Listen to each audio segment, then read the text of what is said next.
දේවාලේ ගම කණ්ඩේ ගෙදර පුත්ගුල්ගල ආරණ්‍ය සේනාසන වාසී පූජ්‍ය කටුකුරුන්දේ ඥානනන්ද ස්වාමීන් වහන්සේ විසින් මීතිරිගල නිස්සරණ වනසෙනසුනේදී නිබ්බාන යන මාතෘකාව යටතේ පවත්වන ලද දේශනා මාලාවේහි දුර්වල ශ්‍රවණ තත්වයේ ගැන සලකා එම ස්වාමීන් වහන්සේ විසින්ම නිවනේ නිවීම ග්‍රන්ථමාලාව ඇසුරින් මෙසේ නැවත තැටිගත කරන ලද බව කරුණාවෙන් සැලකුව මැනවි.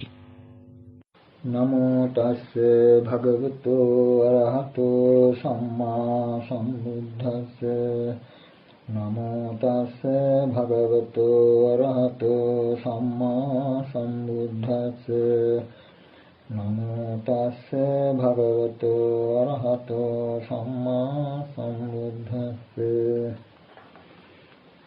ඒතං සන්තං ඒතං පනීතං යදිදං සබ්බ සංඛාර සමතෝ සබ්බෝපතිපටි නිස්සග්ගෝ තණ්හක්ඛයෝ විරාගෝ නිරෝධෝ නිබ්බානං. මේ ශාන්තය මේ ප්‍රණීතය එනම් සියලු සංස්කාරයන්ගේ සංසිඳීම, සියලු උපදීන් අතහැර දැමීම, තණ්හාව ක්ෂය කිරීම, නොයල්ම නම් වූ විරාගය, නැවැත්ම නම් වූ නිරෝධය, නිවීම නම් වූ නිබ්බානය. අතිපූජනීය මහෝපාධ්‍යාය මාහිමිපාණන් වහන්සේ ප්‍රධාන ගරුතර යෝගාවචර මහා සංඝරත්නයන් අවසරයි. පසුගියදා අපට අසන්නට ලැබුණු පටිගත කළ ධර්ම දේශනා කීපයක් නිසා අප යෝගාවචර පිරිස අතර නිර්වාණය පිළිබඳව සඳහන් වන සමහර ගැඹුරු සූත්‍ර ගැන මේකුත් අදහස් උදාස් ඇති වුණු බවත්, ඒ නිසා ඒවා සම්බන්ධයෙන් යම්කිසි ධර්ම දේශනා පෙළක් පැවැත්වුවොත් පිරිසට ප්‍රයෝජනවත් වෙන්න පුළුවන් බවත් අතිගරු මාහිමිපාණන් වහන්සේ මට මේ නාටකදී ආරාධනාවක් කළා. මුලදී ඒ ගැන හේතු කීපයක් නිසා මා පසුබට වුණා. නමුත් මාහිමිපාණන් වහන්සේ මට ඒ ගැන උනන්දු කරවීම වශයෙන් යම් යම් දේ කියු නිසා ඒ කළ හැකි ආකාරයක් ගැන මා ටිකක් කල්පනා කර බැලුවා. පෙරපර දෙවිග උගතුන්ගේ විවාදයට භාජනය වුණු ගැඹුරු සූත්‍ර කීපයක් පිළිබඳව ශාස්ත්‍රීය වශයෙන් දේශනා පැවැත්වීමට වඩා අප මේ නිස්සරණ වණේ මේ කරගෙන යන වැඩපිළිවෙලට උපකාර වන අන්දමින් භාවනා මනසිකාරයට හසු කරගත හැකි අන්දමට මේ දේශනා පැවැත්වීම සුදුසුය කියලා මට අදහස් වුණා. ඒ නිසාමයි අර කොතිකුත් ගැඹුරු සූත්‍ර පාඨ ආදිය තිබුණා. මේ අවස්ථාවේ මේ දේශනා පෙළටම මාතෘකාව වශයෙන් අර කලින් සඳහන් කළ පාඨය අප තබා ගත්තා. ඒතං සන්තං ඒතං පනීතං යදිදං සබ්බ සංඛාර සමතෝ සබ්බෝපදීපටි නිස්සග්ගෝ තණ්හක්ඛයෝ විරාගෝ නිරෝධෝ නිබ්බාන. මේ ශාන්තය මේ ප්‍රණීතය නම් සියලු සංස්කාරයන්ගේ සංසිඳීම, සියලු උපදීන් අතහැර දැමීම, තණ්හාව ක්ෂය කිරීම, නොයල්ම නම් වූ විරාගය, නැවැත්ම නම් වූ නිරෝධය, නිවීම නම් වූ නිබ්බාන.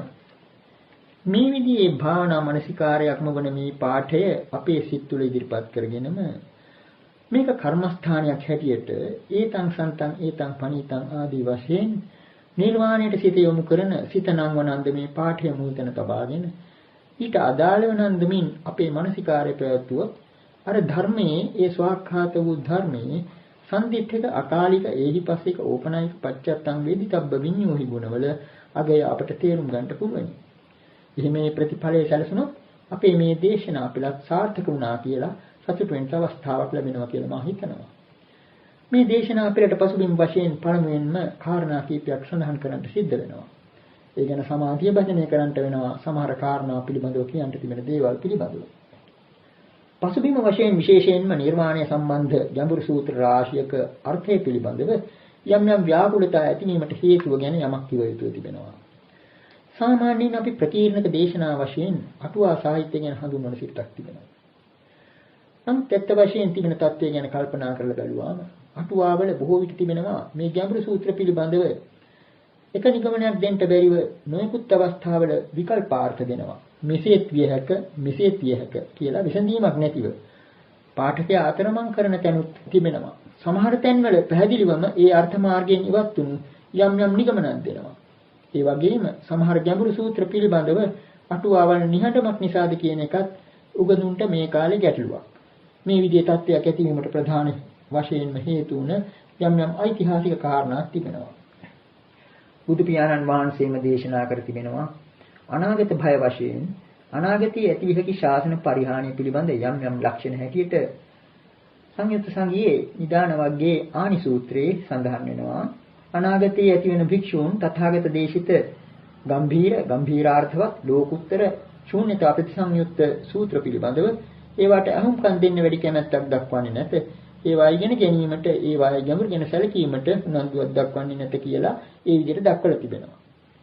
යේතේ සුත්තන්තා තථාගත භාසිතා ගම්භීරත්තා ලෝකුත්තරා ශුන්‍යතා පරිසංයුක්තා තේසු භඤ්ඤමානේසු න සුසුසිස්සanti න සෝතං ඕදහිස්සanti න අඤ්ඤාජිතං උපට්ඨපෙස්සanti නචති ධම්මේ උග්ඝයතම්මං පරියාපනිතම්මං මඤ්ඤස්සanti ආදි වශයෙන් අනාගතයේ ඇතැම් භික්ෂූන් අනාගත ශාසන පරිහානිය ප්‍රතිඵලයක් වශයෙන් ඒ ගැඹුරු ශූන්‍යතා ප්‍රතිසංයුක්ත සූත්‍ර පිළිබඳව ඒවා ඇසීමට ඒවාට කන් යොමු කිරීමට ඒවා ඉගෙන ගැනීමට උනන්දුවක් දක්වන්නේ නැත කියලා.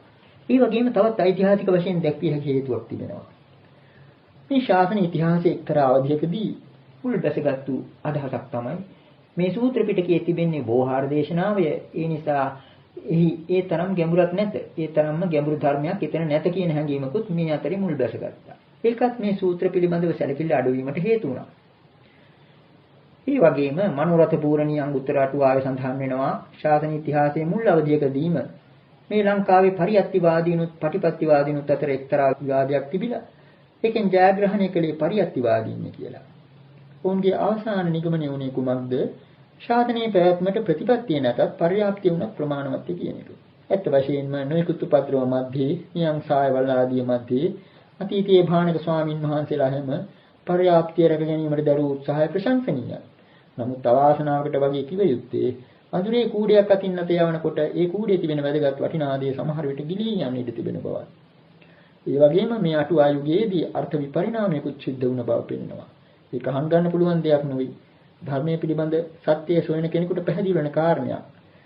එනම් සූත්‍රයේ පැහැදිලිවම තිබෙන සමහර වචනවලට අටුවා යුගයේ නොයෙකුත් විදිහේ සංකීර්ණ අදහස් එකතු කරන බව පේනවා. සමහර අර්ථකථන ක්‍රම නිසා.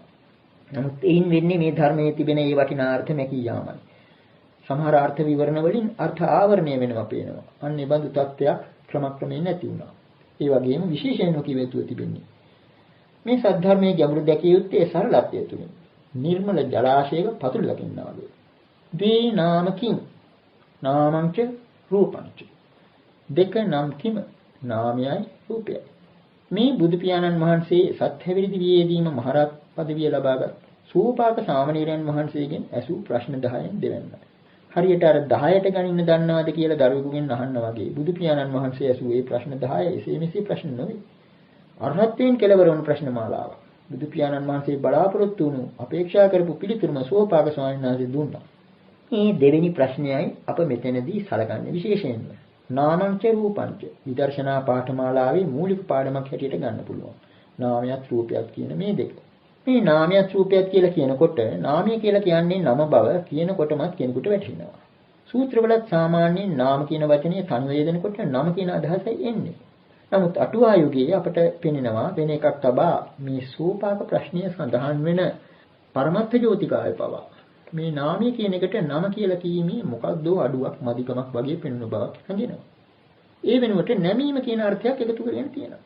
ආරම්මනාභිමුඛං නමනතෝ චිත්තස්සච නති හේතුතෝ අරමුණ අභිමුඛයට නැමෙන නිසා සිතේ නැමෙන ස්වභාවය නිසා සබ්බම්පි අරූපං නාමන්ති පුච්චති. සියලුම අරූප ධර්ම නාම නමින් හැඳින්වෙනවා ආදී වශයෙන්.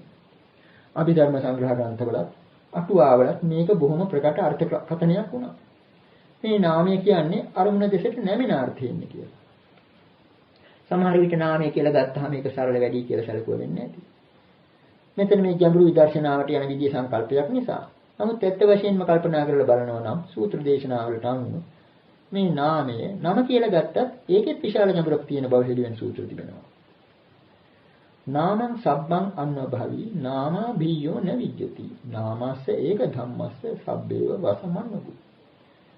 මේ සංයුත් සංගයේ සදාතක වර්ගයේ තිබෙන ගාථාවක්. නාමං සබ්බං අන්වභවී නාමය සියල්ල යටපත් කොට සිටියේය. නානා බියෝ න විජ්ජති නමට වඩා වැඩි නමට වඩා ලොකු දෙයක් නැත. නාමස්ස ඒක ධම්මස්ස සබ්බේව වසමන්නකු.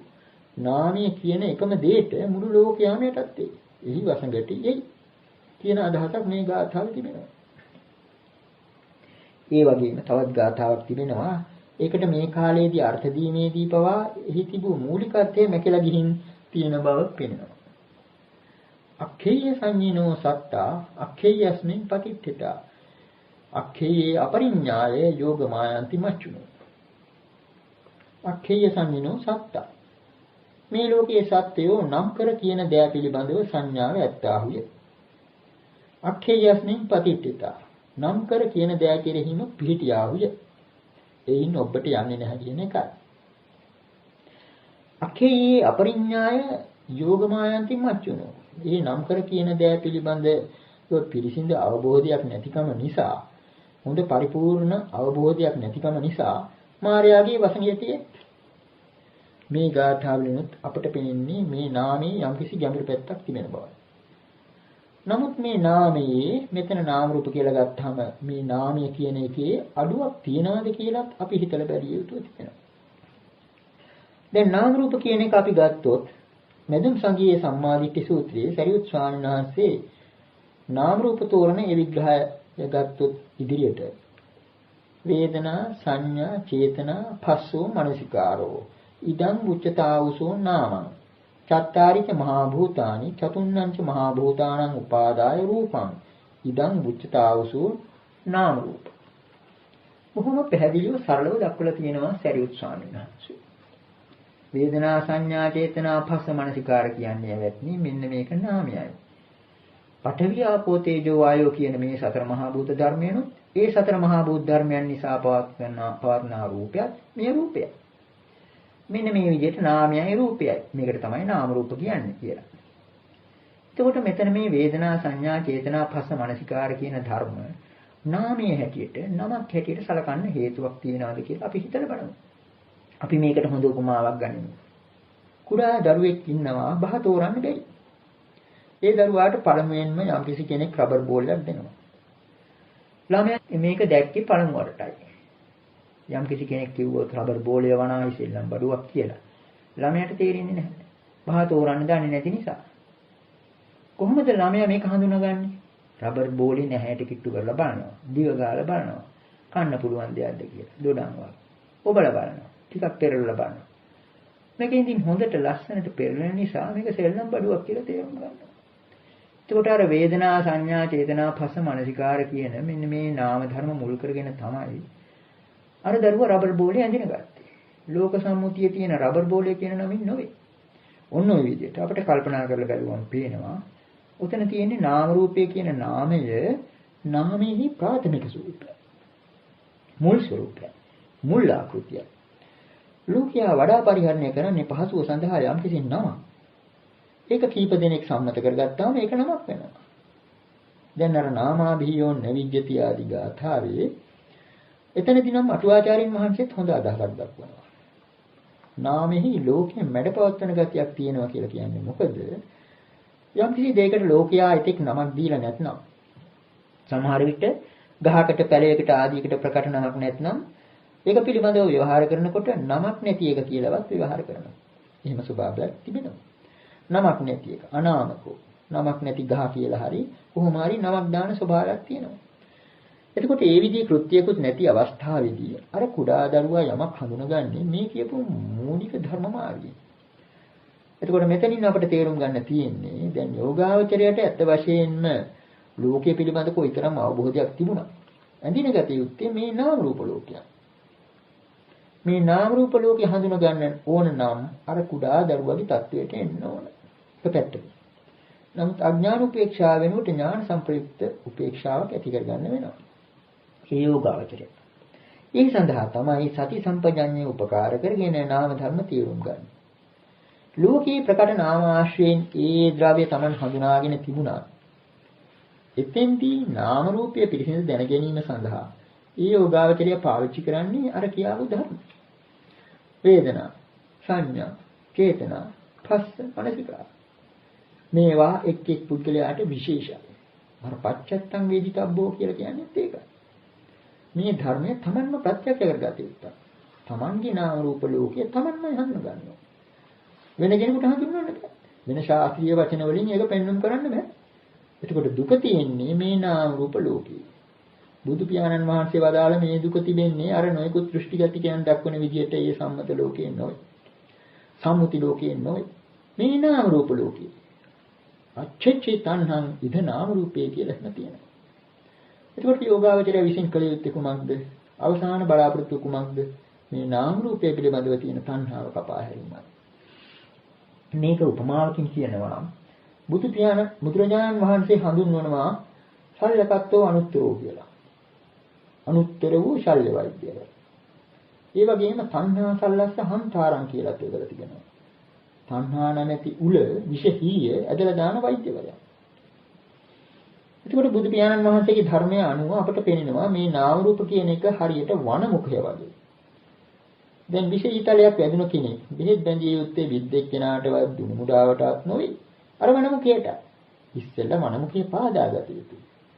එතකොට නාම රූපයේ පිළිබඳ පිළිසිඳ අවබෝධයෙන් බලාපොරොත්තු වෙන්නේ ඇත්ත වශයෙන්ම අර තණ්හා උල තණ්හා විෂයීය ඇනිලා තිබෙන වනමුඛය පාදා ගැනීම. අන්න ඒක සඳහා තමයි අර ලෝක සම්මුතියේ තිබෙන ඒ වචන කොහොම වෙතත්. ඒ අවබෝධයේ කොයි අන්දමට තිබුණත් අර වේදනා සංඥා චේතනා පස්ස මනසිකාර කියන ඒ ධර්මයන් මතු කරගන්න වෙන්නේ. අර කුඩා දරුවා වගේ නමුත් අඥාන උපේක්ෂාව නෙවෙයි. එතන ඥාන සම්ප්‍රයුක්ත විදී උපේක්ෂාවටයි එන්නම. රූප ධර්ම පිළිබඳව කල්පනා කර බැලුවා. ඒ විදිහම දෙයක්. මෙතන තිබෙනවා එක්තරා ගැඹුරක්. බොහෝ දෙනෙක් කල්පනා කරන්නේ සමහර පරිවර්තන ආදියෙත් බොහෝ දෙනෙක් උපකාර කරගන්නේ නාම රූප කියන්නේ සිතත් රූපයක් කියලා. එහෙම නැත්නම් අර භෞතිකවාදීන් කියනවා වගේ සිතත් ද්‍රව්‍යයක්. නමුත් ඒ විදිහේ බෙදීමක් නෙවෙයි මේ ධර්මයේ තිබෙන්නේ. ප්‍රතිසමුප්පාද ධර්මය අනුව බලනවා නම් මේ නාම රූපයත් ප්‍රතිසමුප්පාද ධර්මයේ සඳහන් වන එක්තරා කොටසක්. ඊටාත්ම වැදගත් කොටසක්. මෙතන කියන නාම රූපය අන්‍යෝන්‍ය ප්‍රත්‍ය සම්බන්ධතාවයෙන් බැඳුණු දෙකක්. මේ නාමයේ හේතු කොටගෙනයි රූපය පවතින්නේ. ඒ කියන්නේ අර රූපය හඳුනගන්නේ මේ නාමය මුල් කරගෙන. දැන් අර දරුවා පස්ස වේදනා සංඥා චේතනා මනසිකාර යන ධර්ම ආශ්‍රයෙන් තමයි අර රූපය අර බෝලී තද ගතිය බුරුල් ගතිය ආදී තේරුම් ගන්න. අන්න ඒ වගේ රූප ධර්ම පිළිබඳවත් මෙතන කියනවා චත්තාරිච මහා භූතානි චතුන්නංච මහා භූතානං උපාදාය රූපං කියලා. මේ සතර මහා භූතයන් පිළිබඳව වැදගත්කම මෙතන දක්වලා තියෙන්නේ මොකක් නිසාද? සතර මහා භූතයන් තමයි රූපේ ප්‍රාථමික අවස්ථාව. නාමයේ ප්‍රාථමික අවස්ථාව, ඒ කියන්නේ සම්මුති වශයෙන් ගත්තු නාමයේ ප්‍රාථමික අවස්ථාව, වේදනා සංඥා චේතනා පස්ස මනසිකාරණ නම් ලෝක සම්මත රූපය කියන එකේ ප්‍රාථමික අවස්ථාව තමයි සතර මහා භූතයන්. මේ භූතයන් ඇත්ත වශයෙන් ලේසියෙන් හඳුනගන්න පුළුවන් අය නෙවෙයි. ඒක නිසා මේ මහා භූතයන්ගේ හොල්මන් ගොඩක් වගේ මේ රූප සංඥා. මෙතන රූප කියලා කියන්නේ ඇත්ත වශයෙන්ම රූප සංඥා. ඒ බව හෙළිවන එක්තරා ගාථාවකුත් අපි පසුව සඳහන් කරනවා. ලෝකයා රූප වශයෙන් ගන්නේ රූපය හඳුනන්නේ මේ සතර මහා භූතයන්ගේ ගති ස්වરૂපයන්. ඒකත් නාම ධර්මයන් මුල් කරගෙනයි ලබා ගන්න. තද බුරුල් ගතිය ආශයෙන් පඨවි හඳුනා ගන්නවා. ඝන දියාරු ගතිය ආශයෙන් ආපෝ ධාතු හඳුනා ගන්නවා. උණුසුම් සිසිල් ගතිය ආශයෙන් තේජෝ ධාතු හඳුනා ගන්නවා. සැනෙන පිම්බෙන ගතිය ආශයෙන් වායු ධාතු හඳුනා ගන්නවා. ওই විදිහට ප්‍රත්‍යක්ෂයටම ගොදුරු කර ගන්නවා සතර මහා භූතයන්ගේ ස්වභාවය. ඒ අනුව ඇති කරගත්තු රූප සංඥාව තමයි එතකොට මේ පුද්ගලයාගේ ලෝකය. මේ කාරණේ වඩාත් පැහැදිලි වෙන ගාථාවක් තිබෙනවා. යත්ථ නාමං ච රූපං ච අසේසං උපරුජ්ජති පටිඝං රූප සංඥාච එත්ථසා චිද්යති ජටා. ජටා සූත්‍රය කියලා වැදගත් සූත්‍රයක් සංයුත් සංගීතෙම එනවා. ඊටාම ප්‍රකට ගාථාවක් එතන තිබෙනවා. දේවතාවෙක් බුදු පියාණන් වහන්සේගෙන් විමසනවා අන්තෝ ජටා බහි ජටා ජටාය ජටිතා පදා තං ගෝතම පුච්ඡාමි කෝ ඉමං විජටේ ජටං කියලා. මේ ලෝකෙ පිළිබඳව කියන්න තියෙන්නේ අන්තෝ ජටා ඇතුළතත් අවුලක් බහි ජටා පිටතත් අවුලක් ජටාය ජටිතා පදා මේ සත්ව ප්‍රජාව එක්තරා විදිහක බෙලුමකින් බෙල්ලා ඉන්නේ. තං ගෝතම පුච්ඡාමි මා අසනම ගෞතමීනි ඔබගෙන් කෝ ඉමං විජටේ ජටං මේ අවුල කවුද ලියන්නේ කියලා. මේකට බුදු පියාණන් වහන්සේ පිළිතුරු දෙනවා ගාථා 3කින්. පළවෙනි ගාථාව ඊටාත්ම ප්‍රකටයි විසුද්ධි මාර්ගයේ මුලට ගත්ත නිසා. සීලේ පතිට්ඨාය නරෝ සපන්නු චිත්තං පඤ්ඤංච භාවයං ආතාපි නිපකෝ භික්ඛු සෝ ඉමං විජටේ ජටං කියලා.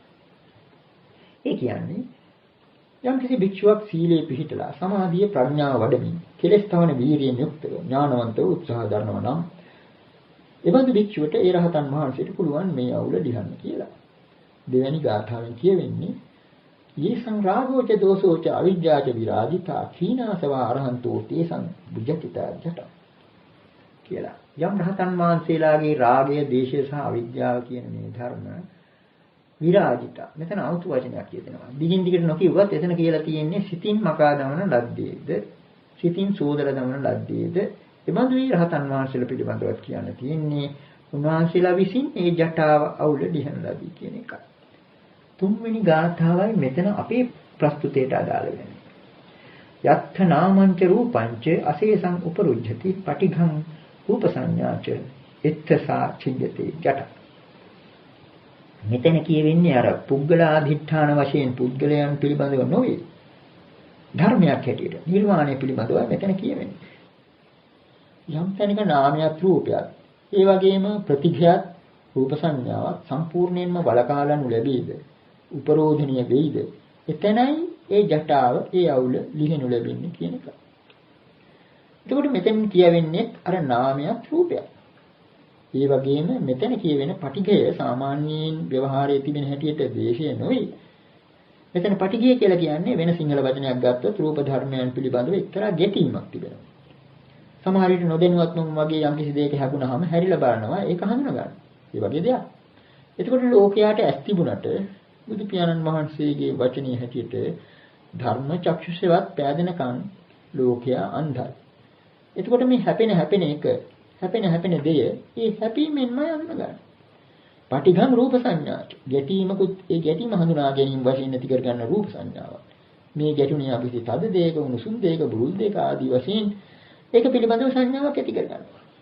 මේක ඉතින් ඒ වගේම මෝඩයෝ ගණනක් සම්මත කරගත්තොත් ඒක ලෝක සම්මුතියක්. සත්‍යයක්. මේක තමයි වචනේ. යම් කෙනෙක් යම් කිසි දෙයක නම දන්නවනම් ඒ තැනත්තා ඒ දේ දැනගත්තා කියලා අවබෝධයකුත් වෙනවා. ඔන්න ඔය විදිහේ පටලැවිල්ලක් තිබෙන නිසා තමයි ලෝකයේ අවුලක් වෙලා තියෙන්නේ. ඇත්ත වශයෙන්ම මේක පටලැවිල්ල. එහෙම නැත්නම් වෙල්ම. එහෙම නැත්නම් අවුලක්. හැටියට බුදු පියාණන් වහන්සේ වදාළේ මේ නිසා. මේ නාමයේ තිබෙනවා ලෝකයා අවිද්‍යාව කරාගෙන යන ස්වභාවය. අවිද්‍යාව සංගවිල තිබෙන්නේ මේ නාම පරිතුලයි. ඒකට මේ වායේ මිදීමේ මාර්ගයයි මේ විදර්ශනා මාර්ගය. ඒක නිසා තමයි අර කුඩා දරුවා වගේ, ලෙඩා වගේ සති සම්පජඤ්ඤයෙන් තමන්ගේ ඉරියව් පැවැත්වීම ආදීන් බොහොම දුකසේ අර නාම රූප ධර්ම අතු කරගන්න. නමුත් වෙනස තියෙන්නේ ඒ විදිහේ ලෙඩා වගේ හිටියට ඇත්ත වශයෙන්ම නිරෝගී වෙන්න ගන්න උත්සාහයක් කුඩා දරුවා වගේ නොදන්නවා වගේ හිටියට ඇත්ත වශයෙන්ම බහතෝරන්න දන්නවා. බහතෝරන්න දන්න යෝගාවචරය විදර්ශනාව සඳහා යර විදිහේ ප්‍රයත්නයක් කරන්නේ.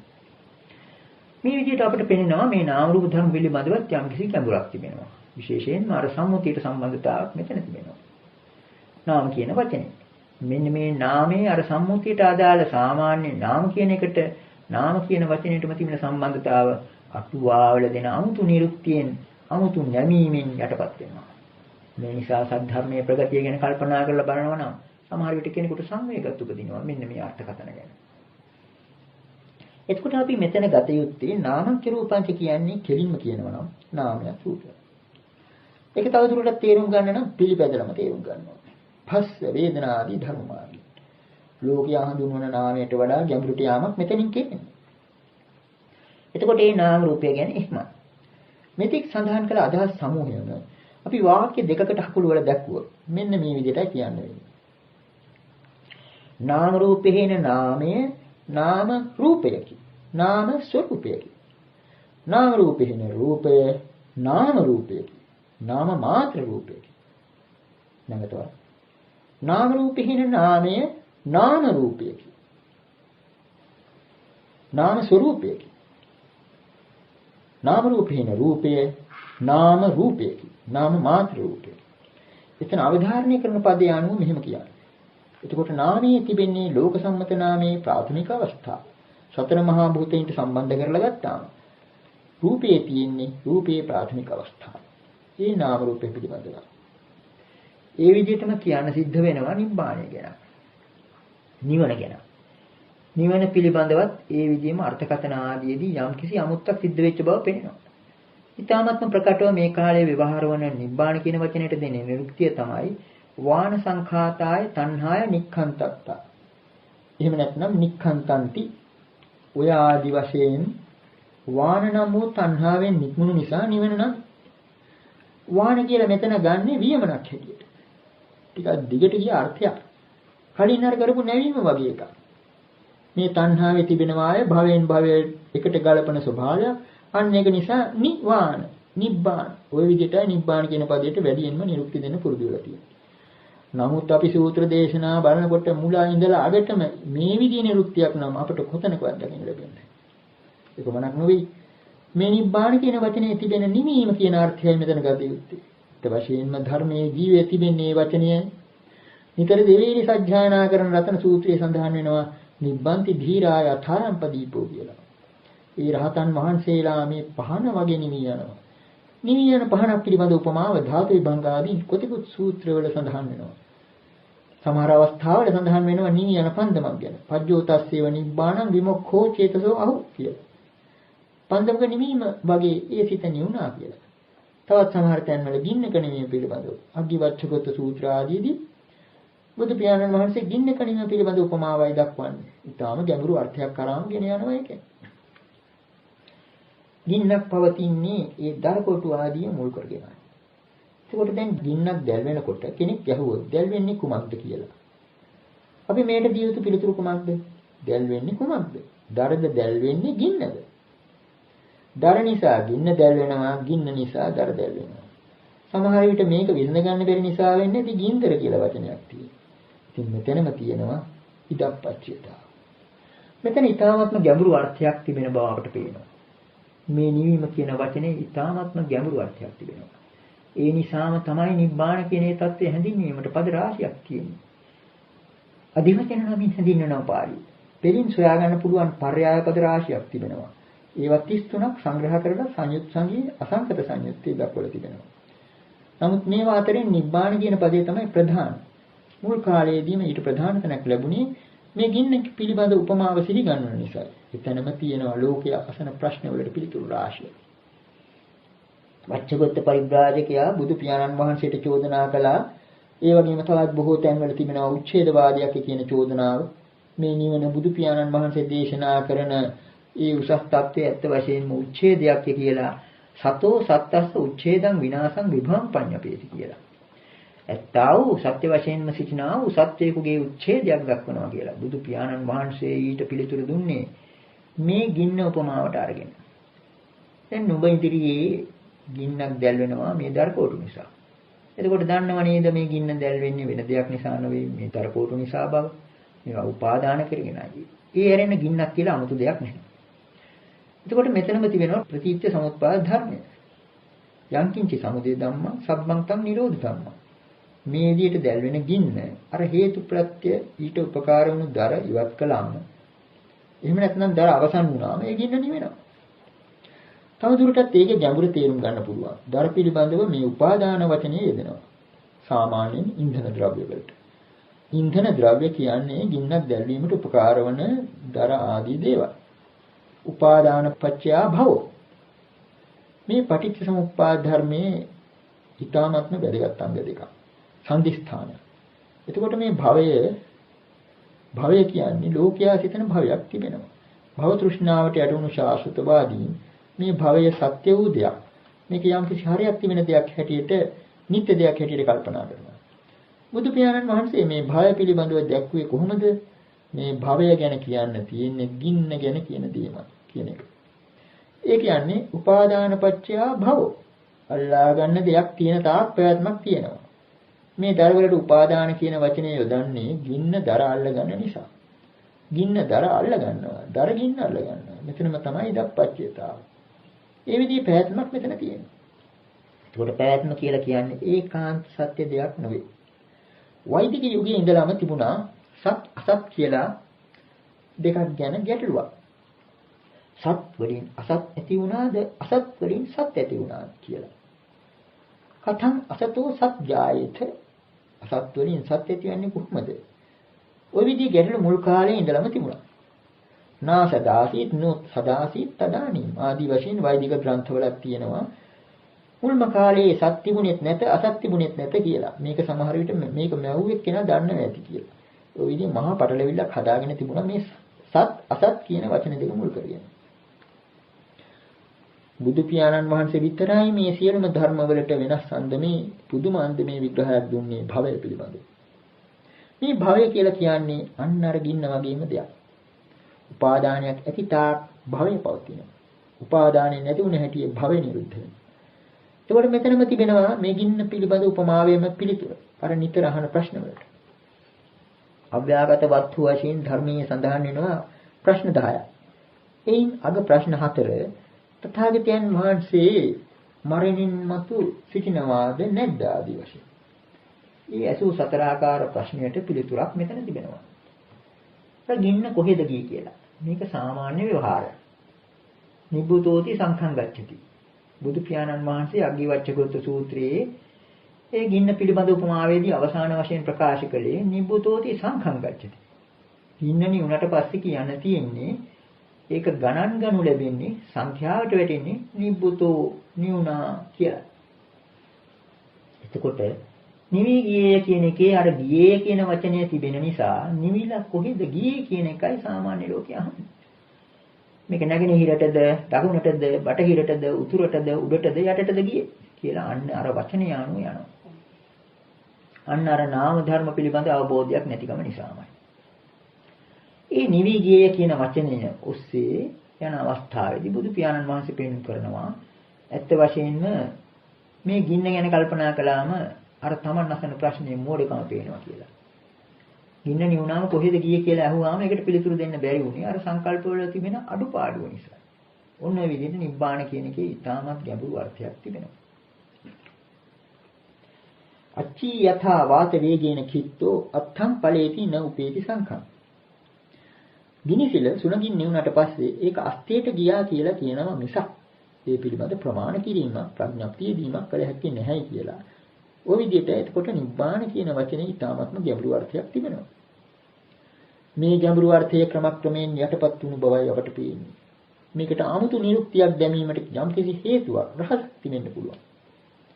මේ නිබ්බාන කියන පදේ නිවීම කියන එක ගැන මදිකමක් ඇති වෙන්නේ නැති. ඒකට හේතු හිතා ගන්න පුළුවන්. බොහෝ විට අටුවාචාරින් මහන්සියලාට ජීවත් වෙන්න සිද්ධ වුණේ බ්‍රාහ්මණීන්ගේ මහා ගැඹුරු තර්ක මැදදී. ඔවුන් නිතරම මේ ධර්මයට එල්ල කළ ප්‍රහාණය තමයි මේක උච්ඡේදවාදයක් කියන්නේ. මේ උච්ඡේදවාද චෝදනාවෙන් ගැලවීමට නම් මේ නිවන ටිකක් ලස්සන කරගන්නවා. මේක නිවීම කියන එක මදි. නිකම්ම නිවීමක් කිව්වාම ඒකේ මොකද්ද අඩුපාඩුවක් තියෙනවා. ඒක නිසා මේක ටිකක් කෙලින් කරලා ගන්නවා. නිබ්බාණං ආගම රාගාදීෝ පහියන්ති. ආදි වශයෙන් ඊළඟට අමුතු නිරුක්ති ක්‍රමයක් පටන් ගත්තා. නිවනට පැමිණ ආගම්ම කියලා. එතන යොදාගන්නේ නිවනට අරමුණු කිරීම වශයෙන් පැමිණුනාම මේ කෙලෙස් නැති වෙනවා කියලා. ඔන්න ඔතන විශාල ගැටලුවක් තිබෙනවා. අපිට ඉදිරියට හමු වුණේ මේ සූත්‍ර පිළිබඳව දුරවබෝධයට හේතුවක් ඔතන. අටුවායුගේ අනිකුත් ඒ උගතුනුත් කල්පනා කරන්නේ මේ නිවන කියන එක සත්‍ය වශයෙන්ම ඇත තියෙනවා. අපෙන් අහන්න එපා කොහෙද කියලා. අසවල් තැනී කියලා කියන්නත් බෑ. ඒ වගේම හැම තැනම තිබෙනවා. මේ කියන මේ ගූඪ ධර්මය ඇත්ත වශයෙන්ම නිවන ගූඪ ධර්මයක් වඩපත්. මේ ගූඪ ධර්මය දැක්කාම කෙලෙස් ඉබේම නැති වෙලා යනවා. ඔන්න ඔහම තත්ත්වයකුයි මෙතන දක්වන්න උත්සාහ කරන්නේ. තේර තිහිරි ගාථා ආදී ග්‍රන්ථවල ඒ ධර්මයේ ප්‍රත්‍යක්ෂ කළ තෙරණියන් වෙන උදාණය මොකක්ද? සීති භූතෝස්මි නිබ්බුතෝ. ආන කොටත් සිසිල් වන විදිහේ පද දෙකක්. සිසිල් වූයේ වෙමි, නියුණී වෙමි. නමුත් මේ වචනේ මදිකමක් පසුකාලීන උතුම්ට පෙනුණා. මේ නිවීම සිදුවන්නේ යම්කිසි సంతානයක අජටාකාශයේ නොවේ. ඒ సంతානේ නිවීම වුණා නම් එක මොහොතක් ජීවත් වුණත් අවුරුදු 100ක් ජීවත් වුණත් නිවීම පිළිබඳ ඒ සැපය ඒ සංසිඳීමේ පුද්ගලයා මිදිනවා. අන්න ඒක තමයි ලද්ධා මුදා නිබ්බුතින් භුංජමානා කියලා රතන සූත්‍රයේ සඳහන් වෙන්නේ. ඊළම් කරන්නේ නැතිව ලබා ගන්න පුළුවන් මේ නිබ්බුතිය. ඒක භුක්ති විඳින්න පුළුවන් නිබ්බුතියක්. නිවීමක්. ඊදමක් නැතිව භුක්ති විඳින්න පුළුවන් නිවීමක් ලබාගත්තු අය තමයි රහතන් වහන්සේ. ලෝක සම්මත වශයෙන් බලනවා නම් නිවීම කියනකොට උච්ඡේදයක්. එතනින් එහාට මොකක්වත් නැහැ කියන හැඟීමකුත් එනවා. ඔන්න ඕක නිසා තමයි අර නිබ්බාණං පනාගම රාගාදී උපහියන්ති කියන්නේ. එහෙම නැත්නම් සමහර අවස්ථාවල තෝරනවා නිවන දුටුවාම තමයි තණ්හාව ක්ෂයවන්නේ කියලා. නිවන කියන්නේ මොකද්ද කියලා අහුවාම එක පැත්තකින් තෝරනවා තණ්හාවෙන් නික්මුණු නිසා නිවනයි. අනිත් පැත්තට තෝරනවා නිවන දැක්කාම තමයි තණ්හාව නැති වෙන්නේ. ඒකට මේ දෙකෙන් මොකක්ද ගන්න ඉදිරියට කියන එක අපිට ප්‍රශ්නයක් වෙන්න පුළුවන්. පරස්පර විරෝධී බවක් මෙතන තියෙනවා. තණ්හාවෙන් නික්මුණු අර්ථයෙන් මේක නිවන වෙනවා. ඊළඟට මේ නිවන කියන එක ඇද දැක්කාම හරියට අර එලියක් වගේ දැක්කාම ඔන්න තණ්හාව නැති වෙනවා. නමුත් බුදුරජාණන් වහන්සේගේ ධර්මයේ පැහැදිලිවමයි තියෙන්නේ. බුදු පියාණන් වහන්සේම බ්‍රාහ්මනාදීන්ට එල්ල කළ උපමාවක් තමයි. නොපෙනෙන ප්‍රාසාදයකට ඉනිමඟක් ගැනීම. අන්න ඒ වගේ දෙයකට අපේ මේ ධර්මයක් යොමු වෙච්ච බව පේනවා. ධම්මචක්කප්පවත්තන සූත්‍රයේම ඊටමත් පැහැදිලිව තිබෙනවා තුන්වෙනි ආර්ය සත්‍යය. දෙවන ආර්ය සත්‍ය හැටියට තණ්හා ගැන කියලා ඊළඟට තස්සායව තණ්හාය ආසේද විරාග නිරෝධෝ ඡාගෝ පටිනිස්සග්ගෝ මුක්ති අනාලයෝ කියලා. ඔය විදිහට පැහැදිලි වචනයෙන් සඳහන් කරනවා. එම තණ්හාවගේම නිර්වශේෂ ප්‍රහාණය, විරාගයේ නිරෝධය අතහැරීම ඔය ආදි වශයෙන් දක්වනවා. එහෙම කියලා කියන්නේ මේ තියෙන දුක්ඛ ස්කන්ධේ නැති නිවීම කිරීමමයි නිවන. තණ්හක්ඛයෝ. නමුත් අටුවාව මේක පිළිගන්න මදිකමක් දක්වනවා. අටුවාව කියනවා න කය මත්තමේව නිබ්බාන. ක්ෂය මාත්‍රේ නිර්වාණය නොවේ. නමුත් අපිට පේනවා තණ්හක්ඛය කියන එකේ තිබෙන සැපත රහතන් වහන්සේලා පමණයි දන්නේ. ඒක නිසා තමයි අර උදාන පාළියේ සඳහන් වෙන්නේ යංච කාම සුඛං ලෝකේ යංච දං දිව්‍යං සුඛං තණ්හක්ඛය සුඛස්සේත්තේ කලං නාග්ගන්ති සෝලසින් කියලා. ලෝකේ යම් කිසි කාම සුඛයක් තිබෙනවා නම් යම් දිව්‍යමය සුඛයක් තිබෙනවා නම් තණ්හාව ක්ෂය කිරීම කියන ඒ සැපයෙන් අර කියාපු සැප 16න් පංගුවක්වත් වටින්නේ නැහැ කියලා කියනවා. ඒ වගේම උදාන පාළියේ බොහෝ විට දක්වන ගාථා ඊටාත්ම ගැඹුරුයි. ඒක හිතා ගන්න පුළුවන්. උදාන කියලා කියන්නේ ප්‍රීති වාක්‍ය. සාමාන්‍යයෙන් ප්‍රීති වාක්‍යයේ ඉන්නේ සැනසුම් හුස්ම වගේ බොහොම ගැඹුරුයි. සාමාන්‍යයෙන් කථාන්තරයටත් වඩා ඈතට විහිදී යන අර්ථයක් තිබෙන උදාන පාළියන ගාථාව. ඒ බඳු එක ගාථාවක් බුදු පියාණන් වහන්සේ ප්‍රකාශ කරන ආනන්ද හාමුදුරුවන්ට. කිං කෛරා උදපාණීන ආපාචී සබ්බදාසියෝ තණ්හාය මූලතෝ චෙත්වා කිස්ස පරියේසනං චරි. මේක අපට තේරෙන භාෂාවෙන්ම පරිවර්තනය කළොත් කිං කෛරා උදපාණීන ආපාචී සබ්බදාසියෝ හැමදාම වතුර තියෙනවා නම් ලිදක් මොකටද? තණ්හාය මූලතෝ චෙත්වා තණ්හාව මුලින් සින්දට පස්සේ කිස්ස පරියේසනං චරි තවත් මොකක්ද සොයසොය ඇවිදින්න තියෙන්නේ. එතකොට මේ තණ්හාව ක්ෂය කිරීම නිකම්ම ක්ෂයයක් නොවන බව අපිට මෙතනින් පේනවා. මේ තෘෂ්ණාව ක්ෂය කළා නම් යම්කිසි సంతානයක මෙතන තණ්හාව කියන්නේ මොකක්ද? පිපාසය. ඒකම තමයි නිවනට සමහර තැන්වල යොදලා තියෙන්නේ පිපාස විනයෝ කියලා. පිපාසය සංසිඳව ගත්තා. පිපාසය සංසිඳවා ගත්ත කෙනෙකුට වතුර පොවන්න යාමක් වෙන වැඩක්. මේ තණ්හාව ක්ෂය කිරීම මදි කියන්නේ. ඒ විදිහ අදහසකුයි දෙන්නේ යන්නේ. නමුත් මේ තණ්හක්ඛයම ඉහළම සපතයි. පිපාසයේ සංසිඳුණා නම් යම් පුද්ගලයෙකුගේ ඒ පුද්ගලයා ආවර්ජනය කරනකොට ලෝකයා පිපාසයෙන් දුවනවා දකින්නකොට ඇතුළත බැලුවා ප්‍රත්‍යවේක්ෂා මාතේන පේනවා අනේ මට පිපාසයක් තිබහක් නැහැනේ මේක නේද ලෝකේ ඉහළම සපත කියලා. මේ වගේ මොකක්ද අභාව බවක් මදිකමක් අපේ උගතුන්ට පෙනු නිසා වෙන්නේ නැති මේ තණ්හක්ඛය කියන වචනේ ටිකක් පසුබාන. මේ බඳු වචන කරනක් ඉදිරිපත් වෙන හැම අවස්ථාවකම අටුවාචාරින් වහන්සේලා බොහොම උත්සාහවත් වෙලා අර ආගම පදේ යොදනවා. තං ආගම්ම නිබ්බාණං ආගම්ම. ඔය ආගම් කියන පදේ නිතර යෙදෙනවා. මෙතන ව්‍යාකරණානුකූලව එක්තරා ගැඹුරු හේතුවක් තියෙනවා. කෙටියෙන් අපිට තේරෙන භාෂාවෙන් මෙතන අප අවබෝධය මුල් කරගෙනයි දේශනා කරන්නේ.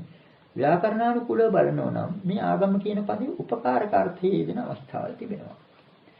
අපේ සිංහල භාෂාවේ toy විදිහේ වචන තියෙනවා. සමහර ප්‍රාදේශීය භාෂාවල තියෙනවා.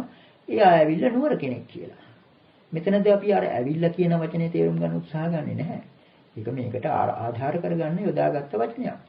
ඒ වගේ තමයි කියලා හිටන් කිව්වහම හිටන් කියන වචනේ තෝරන්නේ යන්නේ.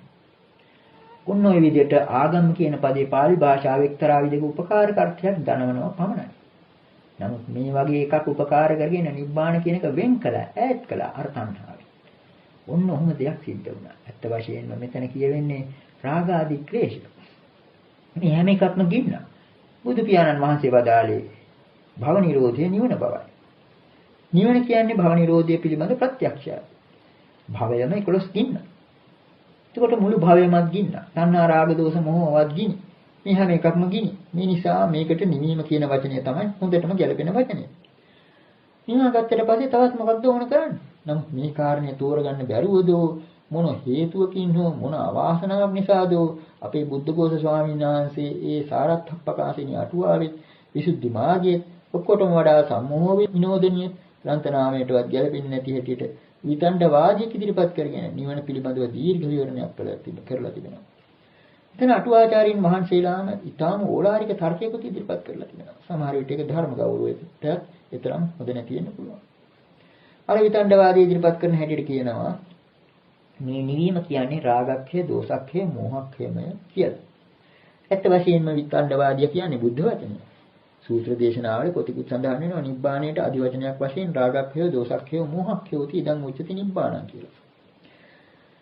මේ රාගක්ඛය, දෝසක්ඛය, මෝහක්ඛය කියන පද තුනම බොහෝ සූත්‍රවල යෙදලා තිබෙනවා නිවනට අදිවචන වශයෙන්. නමුත් අටුවාචාරින් වහන්සේ පළමුවෙන්ම මේක අදිවචන තුනක් කරගන්නවා. රාගක්ඛය කියන්නේ එක අදිවචනයක්. දෝසක්ඛය කියන්නේ තව අදිවචනයක්. මෝහක්ඛය කියන්නේ තව අදිවචනයක්. ඊළඟට අර කාල්පනික විතණ්ඩවාදී ඉදිරියට අරගෙන මේ පුද්ගලයාට පෙන්වුම් කරනවා. නිවන කෙලෙස් නිවීම මාත්‍රයක් නම්, රාගාදී නිවීම මාත්‍රයක් නම් මේක හරියට අර තිරිසන් සතුන්ගේ කෙලෙස් නිවා ගැනීම වගේ කියලා. තිරිසන් සතුන් හෝ කෙලෙස් වලට වසඟ වූ අය හෝ කෙලෙස් නිවා ගැනීම සඳහා ඒවාට උපකාර වන වස්තුන් ප්‍රතිසේවනය කරනවා. අන්න ඒ විදිහේ දෙයක් මෙහෙම ගත්තොත් නිවන. මෙතන ඊ타ත්ම ගැඹුරු ශාසනික අර්ථයක් යටපත් වෙලා තිබෙනවා. බුදු පියාණන් වහන්සේ බදාලේ මේ ලෝකයේ කෙලෙස් ගිනි නිවා ගන්න ලෝකයා තිරිසන් සතුන් පමණක් නෙවෙයි. කෙලෙස් නිවා ගන්න ලෝකයා තිරිසන් සතුන් පමණක් නෙවෙයි මිනිසෙයින් පවා. ඒ රාග ආදී කෙලෙස් නිවා ගැනීමට ගන්න උත්සාහය මාගන්ධිය සූත්‍රයේ දක්වලා තිබෙන හැටියට අඟුරු වලක් ළඟ කුෂ්ඨ රෝගියෙක් ඉඳගෙන තමන්ගේ වේදනාවල් නැති කරගන්න දරන උත්සාහයක් වගේ කියලා. කුෂ්ඨ රෝගියා එතන ඉඳගෙන මොකද්ද කරන්නේ? නිවා ගන්න එක නෙවෙයි කරන්නේ තවා ගන්න එක. රත් කර කර තවා ගන්නවා. එතකොට මේ ලෝකයේ සත්වයා අර කියාපු සෝන සිගාලාදී සතුණු අනිකුත් ඈත් කරන්නේ මොකද්ද? නිවා ගැනීම වෙනුවට තවා ගැනීමයි කරන්නේ. ඒ තවා ගැනීම උපකමා කරන්න බෑ රහතන් වහන්සේලාගේ මේ නිවා ගැනීමට. මේ නිවීමට නිබ්බුතින් භුඤ්ජමාන. මේ නිබ්බුතිය ඒ විදිහේ తాවකාලික නිවීමක් නෙවෙයි. මේ නිවීම තමා ළඟ හැමදාම තියෙනවා సంతානිය දිහා බැලුවාම. උපමාවට තියෙන්නේ අතපය කපාපු කෙනෙක් ප්‍රත්‍යවේක්ෂා පමණින් තමාගේ අතපය නැති බව දන්නවා වගේ. ආශ්‍රයයන් ක්ෂය කළ රහතන් වහන්සේ ඒ පිළිබඳ ප්‍රත්‍යවේක්ෂා මාත්‍රයෙන්ම තමන් ලබාපු විමුක්තිය පිළිබඳව අහෝසුකම් කියලා කියන තරම් ප්‍රීතියකින් බලනවා. අන්න ඒ විදිහේ නිබ්බුතිය. ඒක නිසා තමයි නිබ්බුතින් භුඤ්ජමාන. එතන භුක්ති විඳින්න පුළුවන් නිබ්බුතිය. මේ වගේ අදහස් රාශියක් යටපත් වුණා මේ විදිහේ තර්ක සමූහයකින්. ඇත්ත වශයෙන්ම මේ දේශනා මාලාවට මා යම් කිසි ඉදියකින් ඉදිරිපත් වෙන්න කැමති වුණා නම් කැමති උනේ අතිගරු මහෝපාධ්‍යාය මහාපහන් වහන්සේ මට කළ ආරාධනාව නිසා අනික අපේ ගරු සබ්‍රහ්මචාරීන් වහන්සේලාට මේ යම් කිසි සේවයක් ශාසනයට සේවයක් හිටුවේවා කියන අදහස නිසා ඊළඟට අනික් කාරණය ඇත්ත වශයෙන්ම ධර්ම සංවේගයක් මේ විදිහේ විවර නිසා මට ඇති වුණා.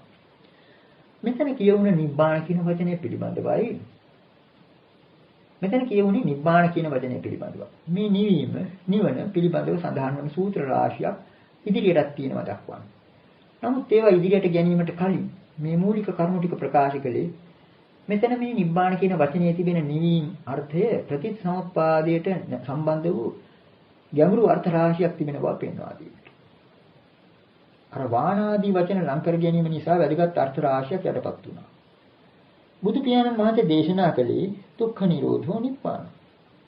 බොහෝ තැන්වල පෙන්වුම් කරන්නේ මේ දුක නිරෝධ කිරීම නිවන බවයි. එහෙම නැත්නම් සංසක්කය. මේකට නොයෙකුත් වචන යොදලා තියෙනවා. ඒ හැම තැනකින්ම පෙන්වුම් කරන්නේ ඒවා අධි වචන හැටියට දක්වනවා නම් ඒවට තවත් අමුතුවෙන් සක්කපද අවශ්‍ය නැති බව. අධි වචන සමූහයක් දුන්නට පස්සේ ඒ අධි වචන වලින් එකක් වෙන් කරගෙන අනිත් ඒවා පැත්තකට කරලා ඒක හමු වෙන හැම තැනකම ආගම් ආදී සක්කපදයක් ඉදීම අවශ්‍ය වෙන්නේ නැහැ. අන්න ඒ බඳු තත්ත්වයක් තිබෙනවා. තවත් වැදගත් කාරණයක් තිබෙනවා. මේ නිවන ඇත්ත වශයෙන්ම Brahmacharyaටම අයිති දෙයක්. ඒක නිසා තමයි Brahmacharya පරිෝසానං කියලා කියන්නේ. මේ ශාසන Brahmacharyaව පුරලා ඉවරනකොට නිවන එතනමයි. රාජ සංයුත්තේ රාජ ස්වාමීන් වහන්සේ බුදු පියාණන් වහන්සේගෙන් එක්තරා ප්‍රශ්න මාලාවක් ඇහුවා. සම්මා දස්සනං පනබන්තේ කිමත්‍ය. මේ සම්‍යක් දර්ශනය කුමක් සඳහාද? සම්මා දස්සනං පනරාද නිබ්බිදත්ත. මේ සම්‍යක් දර්ශනය නිබ්බිදාව සඳහායි. ඒ කියන්නේ සම්‍යක් දර්ශනය උපකාර කරගන්නේ සසර කලකිරීම කියලා කියන නිබ්බිදාව සඳහායි කියන එකයි. ඊළඟට විමසනවා නිබ්බිදාව කුමක් සඳහාද? විරාගය සඳහා කියලා බුදු පියාණන් වහන්සේ පිළිතුරු දෙනවා. විරාගය කුමක් සඳහාද කියලා අහනවා. විරාගය විමුක්තිය සඳහායි කියලා පිළිතුරු දෙනවා. විමුක්තිය කුමක් සඳහාද කියලා අහනවා. විමුක්තිය නිබ්බාණය සඳහායි කියලා පිළිතුරු දෙනවා. එතකොට රාජ ස්වාමීන් වහන්සේ අහනවා නිබ්බාණං පනබන්තේ කිමත්ය. නිවන කුමක් සඳහාද? ඊට බුදු පියාණන් වහන්සේ දෙන පිළිතුර අච්ච සරාරාධ පඤ්ඤං නාසක්ඛේ පඤ්ඤස්ස පයන්තං ගහේතු නිබ්බානෝග ධම්මිරාද බ්‍රහ්මචර්යං නිබ්බාන පරායණං නිබ්බාන පරියෝසානං. ඒ කියන්නේ රාධ නුඹ මේ ප්‍රශ්නවල සීමාව ඉක්මෙව්වා. මේ ප්‍රශ්නවල කෙලවර අල්ලගන්න බැරි වුණා. ඒකයි ඔය විදිහේ ප්‍රශ්නයක් ඇහුවේ. මේ ශාසන බ්‍රහ්මචර්යාව නිවනෙහිම ගැලී තිබෙනවා. නිවනෙහිම ගිලිලා වගේ තිබෙනවා. එහෙම නැත්නම් නිවනෙහි බැසගත් කියලා කියන්නත් පුළුවන්. හරියට ගංගා මුහුදට ගලා යනවා වගේ. නිවනම පරම නිෂ්ඨාව කරගෙන තිබෙනවා. අන්න ඒක නිසා තමයි අර දෙවගණන් බලාපොරොත්තු වෙන මහණුන් නන්දහාමුදුරුවෝ දන්නේම නැතුව වගේ රහත් උනේ. අන්තිමට ඒ බුදු පියාණන් වහන්සේ නිදහස් කළා ඒ පොරොන්දු. ඒමක් නිසාද? ශාසන බ්‍රහ්මචර්ය සම්පූර්ණ වෙනකොට නිවන ලැබිලා ඉවරයි. අඩාලව කළොත් තමයි දිවි ලෝක යන්න පුළුවන්. ඒක නිසා මේක නිසර්ග සිද්ධ විදිය ප්‍රතිඵලයක්. මේකට ආගම් එකක් ඈතින් දකින්න දෙයක් අවශ්‍ය නැහැ. මේ ආර්ය අෂ්ටාංගික මාර්ගයේ යම් අවස්ථාවකදී සම්පූර්ණ කළා නම් මෙතනම නිවන. දැන් විභාගයකට උත්තර ලිව්වට පස්සේ නම් ප්‍රතිඵල එනකම් පාස් වෙනකම් බලාගෙන ඉන්නවා. ඒ විදිහ දෙයක් නෙවෙයි මෙතන තියෙන්නේ. මෙතන විභාගයට ලියපු හැටි විභාගයෙන් පාස්. සහතිකයත් එතනම. ඒක නිසා තමයි අර අඤ්ඤා කියලා යොදන වචනයක් තියෙන්නේ. අඤ්ඤා කියන්නේ ඇත්ත වශයෙන්ම මාර නිවන පිළිබඳ සම්පූර්ණ සහතිකය. අඤ්ඤා ඵලෝ රහතන් වහන්සේලාට ඒ සහතිකයක් ලැබිලා ඉවරයි. ඒ නිසා තමයි නිවන සාක්ෂාත් කළ යුතු ධර්මයක් කියලා කියන්නේ. Tamanටම ප්‍රත්‍යක්ෂයි. කුසිතං බ්‍රහ්මචර්ය. බ්‍රහ්මචර්යාව අවසానයි. කීනා ජාති, ජාති ජරා මරණ ඒ හැම එකකින්ම නිදහස් කියන මේ ප්‍රත්‍යක්ෂය සහතිකය ලැබිලා ඉවරයි. ඔන්න ඔය විදිහ අර්ථ රාශියක් මෙතන තිබෙනවා. එතකොට දැන් සමහර කෙනෙක් අහන්න පුළුවන් මොකටද නිවන් ලබන්නේ කියලා. අන්නේ ප්‍රශ්නයට පිළිතුරු සොයාගන්නයි ওই විදිහට උගතුන් අතර තර්ක රාශියක් ඇති වෙනවා. මොකටද නිවන් දකින්නේ? ලෝකයා කරන හැම දෙයකම පරමාර්ථයක් තිබෙනවා. දැන් වෙන දානක් බොයි තැනක් කරන්නේ යම්කිසි ලාභයක් ලබන්න. හොරෙක් ගයක් බින්දින්නේ යම්කිසි දෙයක් හොරකම් කරගන්න. ওই විදිහට නිවන් දැකීමෙත් යම්කිසි පරමාර්ථයක් ඇතේ කියලා කෙනෙක් හිතනවා. මොකටද නිවන් දකින්නේ? නිවන් දැකීමේ නැති වෙඩි මොකක්ද කියලා. ඉතින් ওই ප්‍රශ්නයට පිළිතුරු සොයන්න ගිහිල්ලා තමයි නිබ්බාණං පණ ආගම්ම නිවන් දකින්නේ තණ්හාව රාග ආදී නැති කරගන්න කියලා කියන්න වෙන්නේ. උන් උතන දැන් කියන්න තියෙන්නේ අර නාමය ගැන කිව්වා වගේ ටිකක් කල්පනා කළ යුතු වාක්‍යයක් හැටියට කියන්න තියෙන්නේ.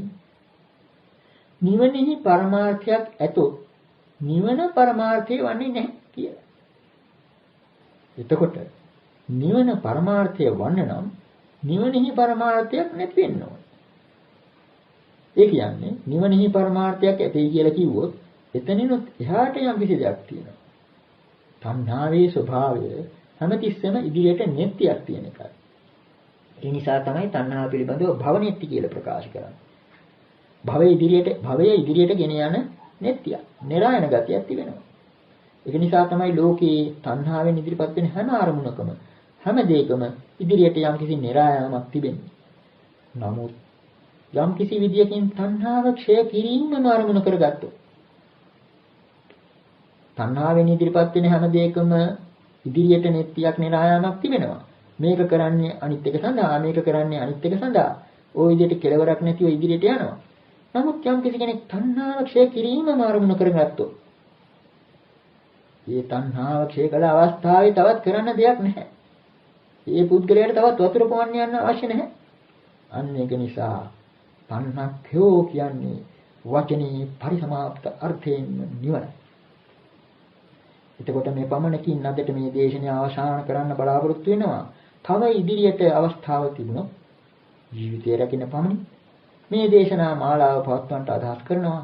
අතිපූජනීය මාහිපාණන් වහන්සේ එක්තරා විදිහක දරු සුළුතලයක් දැකීමට දෝ මේ කලේ යම් කිසි ආරාධනාවක් මගේ හොඳට හෝ නරකට හෝ ඒක පිළිගන්න සිද්ධ වුණා.